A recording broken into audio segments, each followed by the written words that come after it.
Hello everyone and welcome to my channel. Today I got my hands on the Indomitus box set and I am going to start off by painting up these Primaris Intercessors.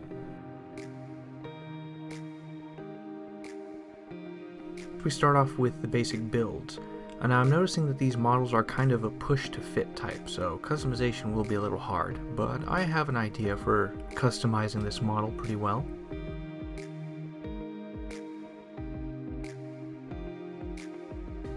Using a razor blade, we're going to clean off all the flash and sprue bits on the model. And there's quite a few, but they're in plain easy spots to find.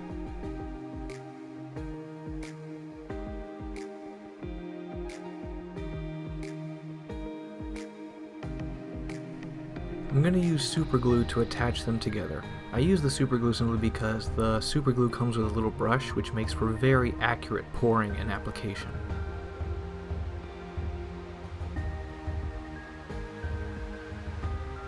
I assembled up to the point where that it would get in the way of painting, but after a while I eventually went and assembled the whole thing because I realized that the way the models are built, they're not really going to get in the way, especially with the way we're going to paint them. In the assembly of these models, these push-to-fit kind of models, these tubes are a bit too long, so I find that if you clip a little bit of them off, it makes it much easier to attach the pieces together. They're just a little too long.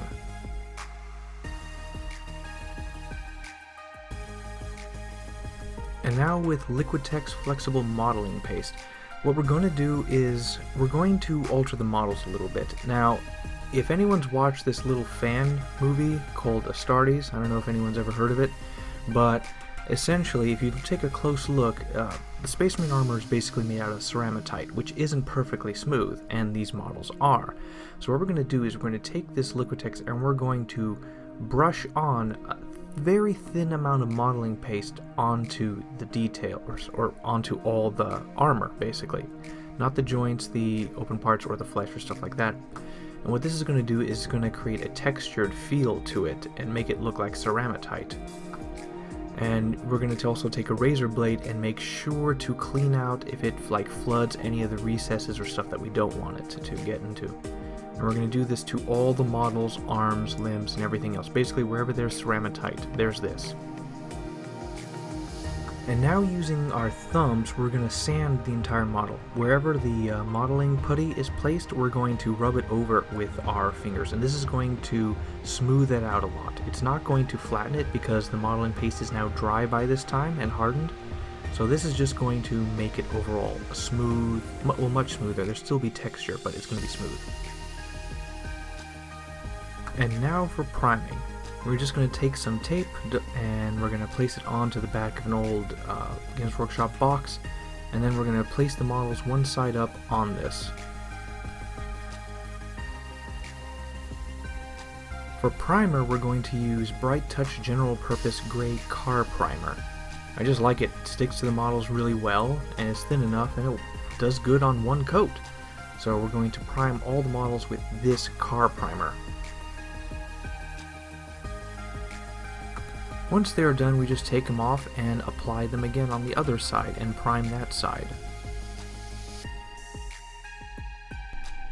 The intercessors are now all primed. Taking a close look at our handiwork, we can see bumps, distortion, and texture on the ceramitite armor. Now it looks a bit worn.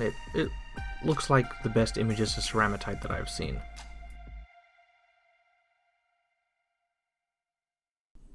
After doing a full assembly, I then begin to notice how large these guys actually are in comparison to regular Space Marines. So I do a side-by-side with an old orc and a Space Marine, and my goodness, these guys are big, which makes it very easy for painting details, I'll give you that. And now moving on to base coating, we're going to use lead belcher, and I used an airbrush to apply this, but now looking back, for some reason the lead belcher becomes lighter when it is sprayed, so looking back, it would have been better for me to just brush this on. So just FYI, I used the airbrush, but brushing it on would have done better here.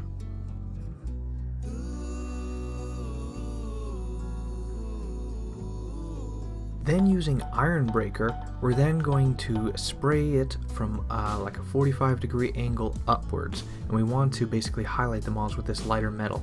I wish it was a lighter color, but this is the lightest I got that'll actually work. And what we're doing is undercoating, because the main color of this armor is basically going to be a wash, and a wash is very good for showing the details and every single part of the model, and highlighting and all that stuff is very easy when it's a wash.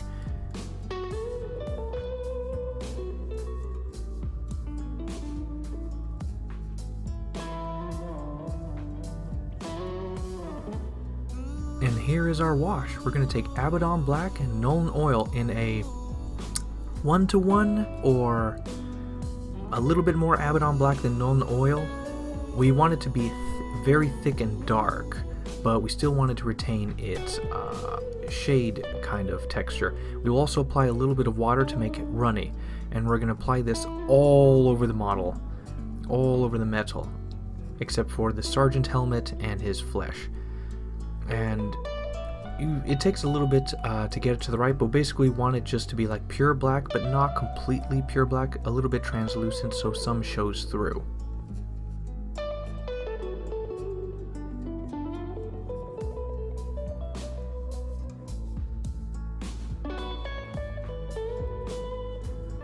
And after that is done, we can see clearly the lines of the models. We can see the recesses, we can see everything very well, but it's a very dark black gunmetal. It's far more interesting than just a pure black, and it's also easy to apply.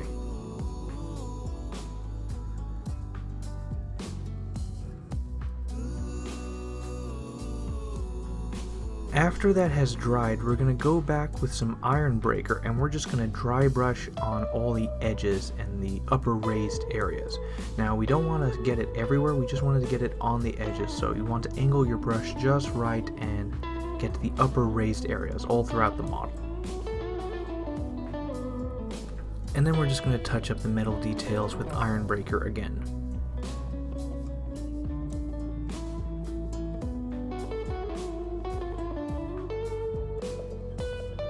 And then with Doombull Brown, Mournfang Brown, and Agrax Earthshade, we're gonna paint all the gun holsters or little packages they have around their belt.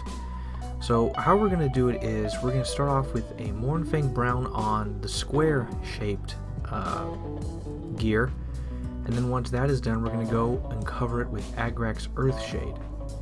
And once that has successfully dried, we're gonna go back and highlight them with Mournfang Brown. Now we're just going to do a simple paint job so that we're just sticking to 2 layers. If this was a higher detail model, we would do 3 or 4, followed by a much lighter color as a highlight, but we're not.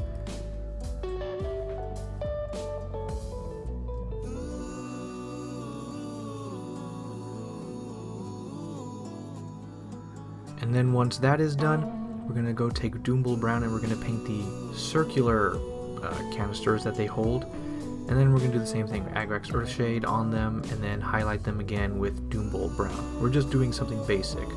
We want it to be noticeably distinct from the armor and visible from a distance.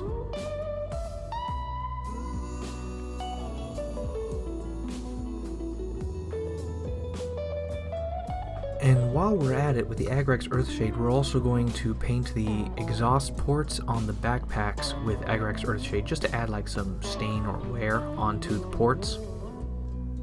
And then with Nuln Oil, we're going to go and we're just going to apply one more layer of Nuln Oil over all the joints, the places between the armor and stuff, just to make it look darker.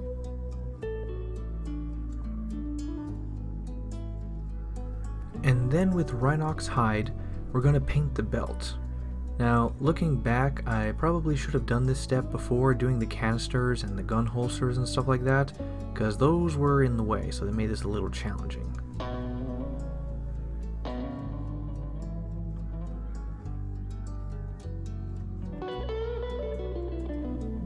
And then with Lead Belcher, we're just going to paint the little buttons on the canisters and packs.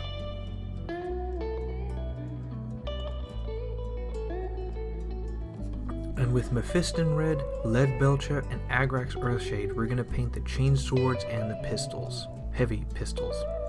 So what we're going to do is we're going to start off with Mephiston Red, and that's going to be the base coat for the upper part of the guns and for the casing of the chain swords. Then with Lead Belcher we're going to apply it to the bottom part of the guns, the gun barrels, and the teeth and engine mount on the sword.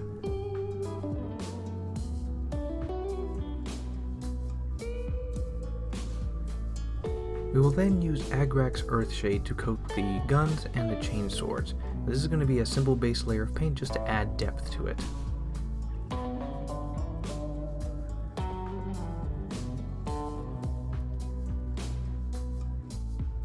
And going back to Mephiston Red, we're going to use it and we're just going to highlight the edges of the blade and the handle as well as parts of the gun. We just want a basic outline, and this will make the model pop a little bit.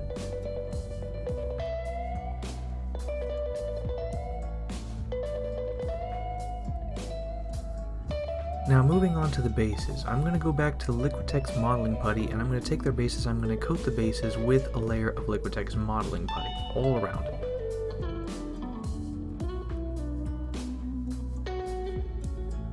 And while the putty is still wet, we're going to apply a couple little rocks onto it, and then we're going to apply a little bit of sand onto it over on top. After it has dried a little bit with the help of a hairdryer, and we lost some of the sand in the process, we then tap it down with our finger to press the sand and rocks deeper into it to make it a better adherence. And then we drill through a little hole for where the feet go. Apparently these models have handholds into the base, which is pretty helpful. It saves a lot of work with pinning them. And I'm going to pre-place them in while it's still soft. It's not wet and gooey, but it's still malleable. And for some of the Marines, they have their feet, both their feet on the ground, and it's going to make a nice indent. So it's going to look good. It's going to look like they're stepping in the ground. So we're going to do that now.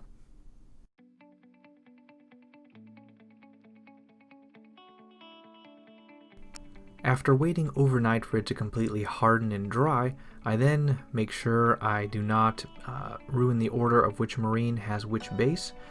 I then carefully memorize it, and then I apply the bases onto sticky tape because we're going to prime it, because the rocks and sand is a little bit loose still, so I want to solidify it, and I think a layer of primer will do that. And spoiler alert, it does not. And now with Mephiston Red and Evil Sun Scarlet, we're going to paint that helmet that the Sergeant has at his waist. We're going to start with the base layer of Mephiston Red.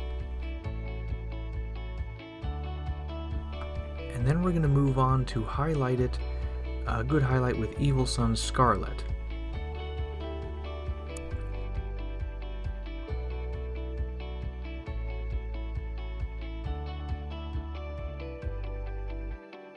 And then once that is dry, I then go with Agrax Earthshade, and I'm going to apply a thin layer of it, just to add some more depth. And then I'm going to go back over with Evil Sun Scarlet and do a fine edge highlight on raised bits or center focused bits.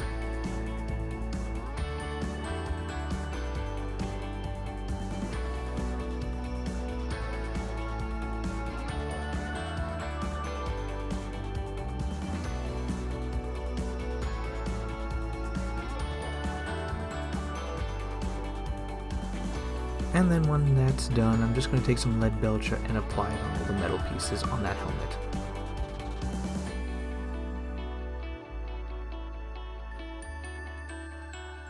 Alright, and with Rhinox Hide and Vallejo Pigment Dark Slate Gray, we're going to paint all the bases that have now dried.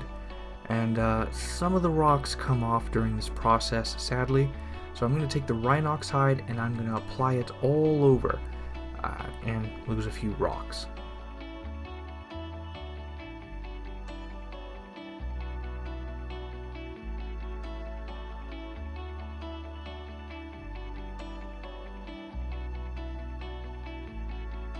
After losing several rocks, I realized that the spray primer did not seal them as well as I thought. So I'm going to take some Liquitex matte varnish and I'm just going to apply a quick layer of this over to really seal it in, because this becomes like a plasticky film.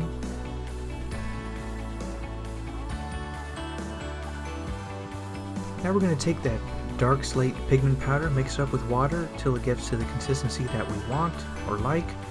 And so what we're going to do is then just apply it all over all these models, or the bases. And this is a personal choice of how you want to do it, but this will add a little bit extra flavor to the bases.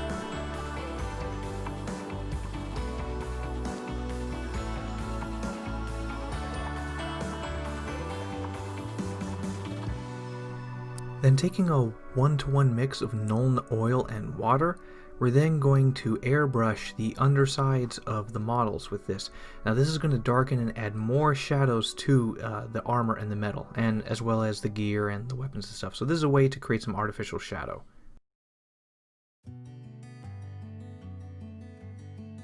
And now with Warpstone Glow, Snarsnik Green, and Beal Tan Green, we're going to paint the eyes. I want it to be green simply because that's a very different color than everything that's here, black and red, so might as well. Now this is going to be a little challenging. You need a very tiny brush, and you need to get right in there with very little paint on the brush, just the tip, and then you just want to do simple motions back and forth to apply it. You want to be very careful with this.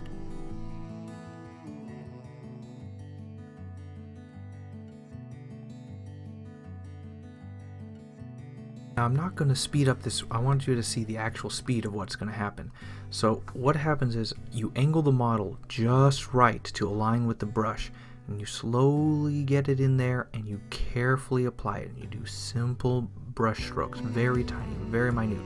Make sure there's almost no paint, no extra runny paint on the brush. And then you carefully apply it until you're satisfied. This takes a little while, but it is worth it. And now we're going to use the Beal Tan Green shade. Now the purpose of this is we're not going to be 100% accurate or perfect, and this is going to help add some depth into the eyes as well as kind of fix up our mistakes a little.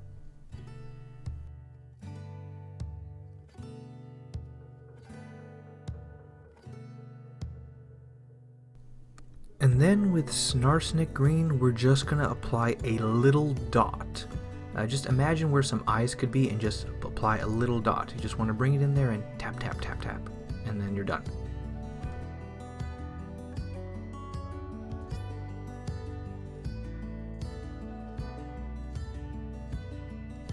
And now using AK Interactive Ultra Matte Varnish. This is a very good clear varnish that doesn't yellow or damage the stuff underneath, but applies it and makes it look very dull matte. We're going to use this and we're going to seal all that pigment powder we applied onto the bases. Now this really isn't the type of matte or varnish you would use. You would just use one that is clear, but I don't have any others and I need to pick up a regular bottle of just regular matte. This will seal in all the pigment powder that we place so that it won't fly everywhere or blow off everywhere. And now using Abaddon Black, we're going to go over and apply it to the shoulder pads, the rim or the edges of the shoulder pads, because Black Templars just have black shoulder pads.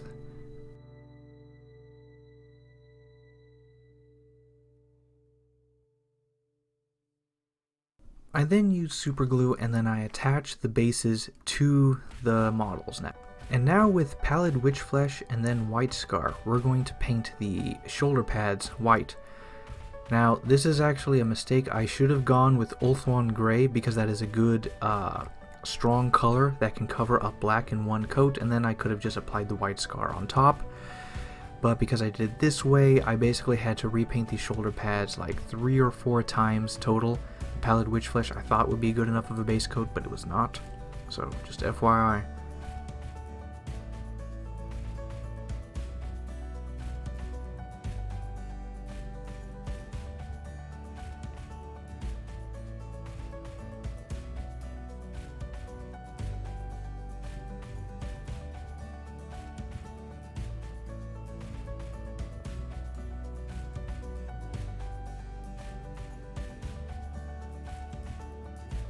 I then use Abaddon Black to rim out the bases, which looking back is kind of a mistake. I should have used like Rhinox Hide, or no, I should have used Mournfang Brown. That would have been a better color to apply sort of as a contrast to the rest of the model.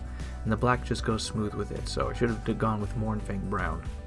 Now unfortunately the Indomitus box set does not give you any decals for the Black Templars. I only noticed that a bit late.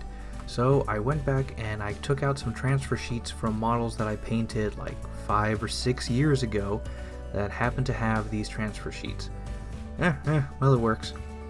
However, I ended up needing 3 of these because apparently Black Templars have 2 crosses, one on each shoulder pad each, and no squad markings as far as I can tell, at least from a quick Google search. So I ended up screwing up a few of these, and I needed a 3rd sheet, which I did have in the end, but these were really irritating to put on.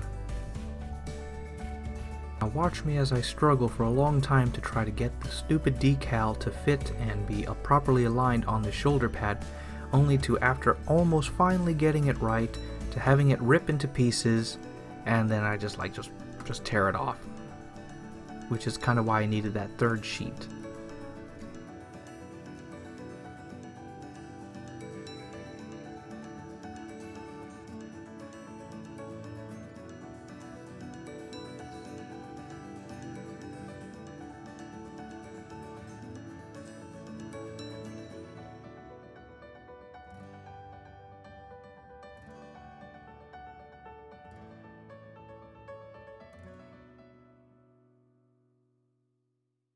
However, eventually I managed to get it down right and apply these pretty well.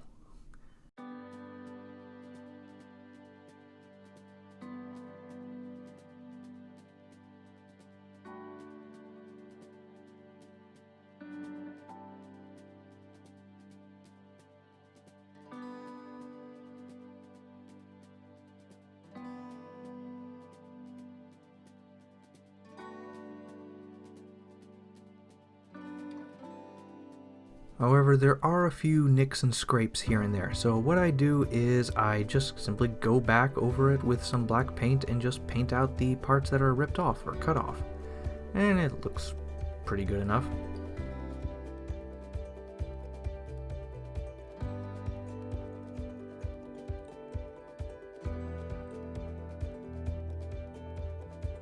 And then using Corn Red, Mephiston Red, and Evil Sun's Scarlet, we're going to paint the wax part of their purity seals, starting with a layer of Corn Red. And then we will move up to highlighting with Mephiston Red. And then we will do a fine highlight of Evil Sun's Scarlet on the very raised areas and a drop in the middle.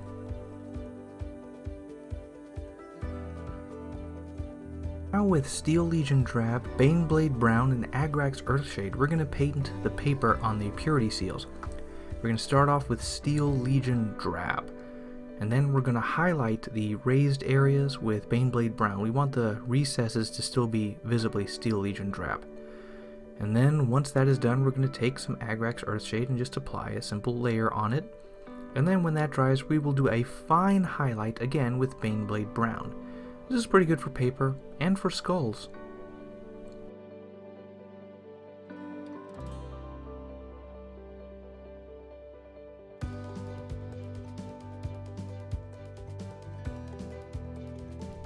And then with Cadian Flesh Tone, Kislev Flesh, and Agrax Earthshade, we're going to paint the Sergeant's face.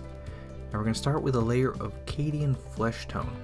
And then we're going to mix 1-to-1 with Cadian Flesh Tone and Kislev Flesh, and we're going to highlight the raised areas of the flesh. And then once that's done, we're going to apply Agrax Earthshade to the face. I then did another highlight with the Kislev Flesh mix, but it just looks not good enough. It's too dark. I don't like it. So I restart. I go back to the part, I repaint it with Cadian Flesh Tone and the Kislev Flesh mix, right up until the point where before I place the Agrax Earthshade. Except this time I coat it with Agrax Earthshade that's mixed 1-to-1 with water to dilute it.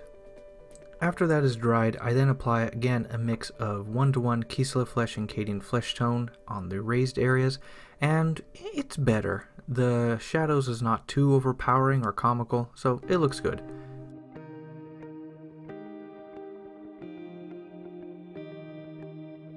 I then take Mournfang Brown and then paint the little mohawk this guy has, which, after thinking about it, the only purpose this could serve is as a cushion for the top of his helmet. And now using the Fang, Hoeth Blue and Ice Blue, we're going to paint the coils on the plasma pistol. Also noticing that this guy clearly has rolled a 1 in his lifetime with that robotic arm. But we're going to start off with the Fang as a base. We'll then move on to highlighting everything except the recesses with Hoeth Blue. And then once that is done, we will go and take Ice Blue and apply it on the highest raised areas. Now, unfortunately, however, I kind of screwed up on a few areas and it just looks bad in comparison to the rest of the model. So I will take Drakenhof Nightshade and apply it onto the coils, and this is going to darken the recesses and basically fix it. Then go back with the Ice Blue and then place it on the raised areas again, and it looks good this time. And now with Ungorflesh, Lauren Forest, and Mephiston Red, we're going to paint the livery on the little shields. So we're going to start off, we're just going to do a basic pattern. So Ungorflesh is going to be on the left side, and then we're going to do Lauren Forest on the right, and then in the center will be Mephiston Red. Now with Vallejo Liquid Gold Old Gold, we're going to use this and we're going to paint the gold Aquila and the gold symbol on their left gauntlet.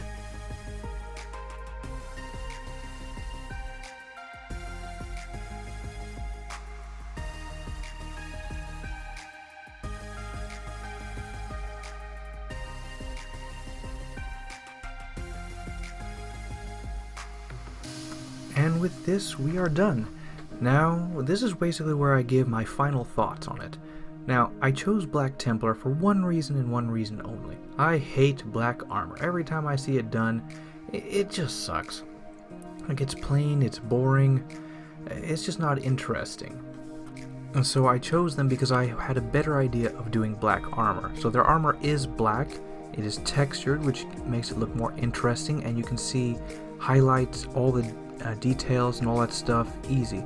So the armor looks really good. It has a nice gunmetal black gray, and there's some like art photos of the Black Templars where this is the case. So overall, I'm going to give myself a 6 out of 10. Actually no, a 7 out of 10. The reason for that is I accomplished doing the armor exactly how I envisioned. It looks great. You can see all the details, all the highlights are there. It's really well done. The color is nice. It is black, but it has more interest. It's more interesting. The eyes were done very well, although these models are much bigger than regular Space Marines, so they were much easier. So the faces, the eyes were done very well. However, there were a few small issues. The issue was, well, the weapons. So after I did the armor, and after I did all that, well, I was like, okay, what next? The bases, I mean, they're okay, they're passable, but it's mostly to put more focus on the model itself. So the bases, they're okay. They're not great or memorable, but they serve their purpose of the Black Templars being on an ashen dead world. Yeah, like the worlds from the Indomitus Crusade, according to the, 3 pages of lore that I got in the book. And the weapons, they're more of an afterthought. There's not that much detail put into them. But overall the idea was focus on the armor, the weapons and stuff would be clearly colorfully distinct, the belt and all its gear would be noticeable at a distance, so even if these models were far away, you can clearly see them and you can see distinction between them. The shoulder pads were a bit difficult, but they look good. The transfer sheets worked pretty well after a very long time and a lot of mistakes. But overall, it is a good 7 out of 10. The models are good. Details are good. This is a basic paint job. There's not that much detail put in apart from the armor. These aren't commanders, and I didn't have much idea of what to do beyond the armor. Alright, so like the video if you like the video, comment if you have any comments or nitpicks, like it if you like it. Now moving on, I'll be moving on. I think I'm going to move on to the Eradicators next in the Indomitus box set, because I want to try something with those gun barrels of theirs. So, see y'all. Have a good day.